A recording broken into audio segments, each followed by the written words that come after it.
Hello everybody, my name is Thibaut. I wanted to dive in a little bit with you about the symbolism of a very special icon. It's the icon that most of us know as the icon of the Trinity. This icon was painted by Rublev in about the year 1400, and it's actually not a painting of the Trinity per se. It's actually called the Hospitality of Abraham, because really this is a depiction of Genesis chapter 18, where Abraham receives three angels and they tell him about how he's going to give birth to a son, and he receives them and he talks to them. But even very early in the church fathers read this passage of Genesis and see the Trinity there. It's almost a type of the Trinity, of the Father, the Son, of the Spirit that come to Abraham. So I wanted to dive in a little bit in the symbolism of this icon and how it reveals to us the mystery of who God is and what we have to do with also the communion of persons. So who are these three angels as they seem? The first person on the left is clearly full of symbolism of the Father. His robes are gold. They're gold and an underrobe of blue. Blue is the color of divinity in iconography. And so the blue is under, and he's wrapped in gold, which is the color of majesty, of glory, but the divinity is so strong that it's piercing through his gold. In the middle, you have the Son, and he's depicted as he tends to be depicted in iconography. He has an underrobe of red, which is the color of humanity, with a robe of blue, right, the color of divinity, and with a satchel of gold to also show his kingship. And so we see in his symbolism that he has two natures.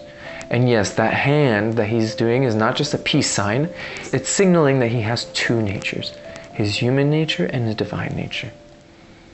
And then thirdly, the Holy Spirit on the right. And the Holy Spirit has the blue, the color of divinity, because he is God. And he has this color of green, his distinct color. Green is the color of life, new life. And so in the Spirit we are given new life. And so we see the distinctiveness of the three persons in the way they're represented in their colors. We also see a distinctiveness in the symbolism that's behind them.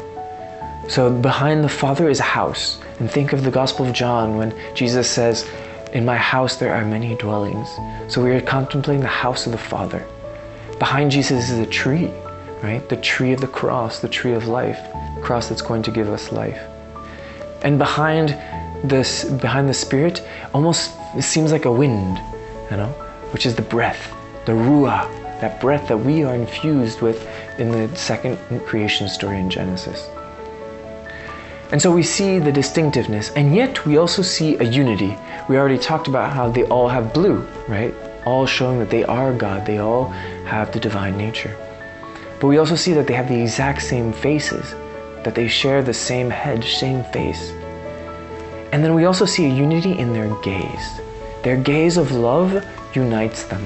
And so you see it very strongly, the Father who is staring at the Son who gazes back at his Father, and they almost seem to be lost in love with each other. And the Holy Spirit is moving, tilting towards them, and gazing at their gaze. Because between the gaze of love comes out this Spirit. Their love becomes person. And so we see the unity between the three, and that unity becomes a circle.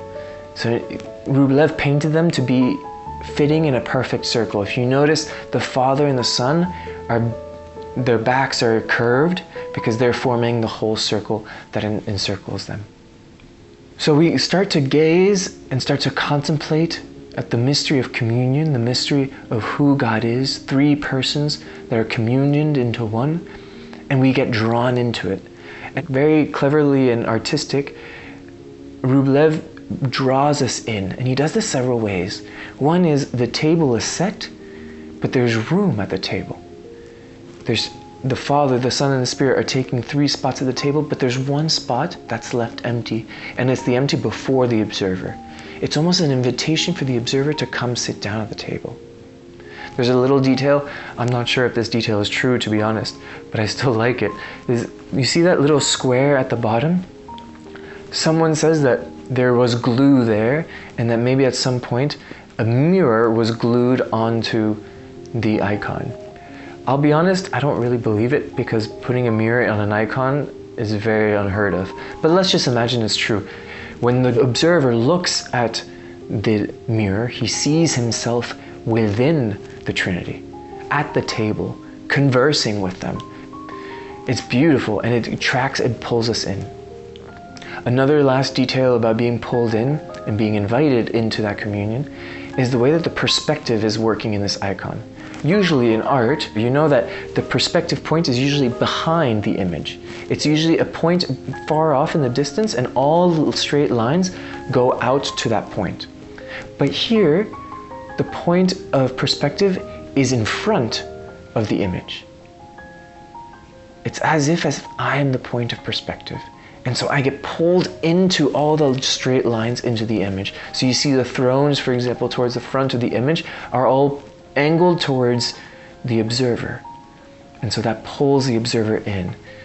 And that's what the communion is doing. The communion of persons who God is pulling us in, pulling us into communion with Him. And so one little last detail which I love about this icon is a bit fruit of my prayer, but I imagine that this is the point where the three are scheming salvation, scheming the incarnation. I imagine that this is the point where the Father, the Son, and the Holy Spirit decide that Jesus is going to become man. And they give Him the cup of salvation, the chalice. You know? And look at their hands. The Holy Spirit is pushing. In the Gospels, we have the Holy Spirit is moving Jesus, always pushing Jesus. So you see, the Holy Spirit is pushing the cup towards Jesus. And the Father is blessing. His hand is open, blessing. And Jesus says, yes, I will take it. I will take a second nature. So anyways, it's a beautiful icon that really draws us in to be invited into the Trinity, to become like Christ, the one who's in front of me, the Son, and therefore have a seat at the table with the Father, with the Son, and the Holy Spirit. Have fun contemplating, enjoy contemplating, get pulled in. God bless you.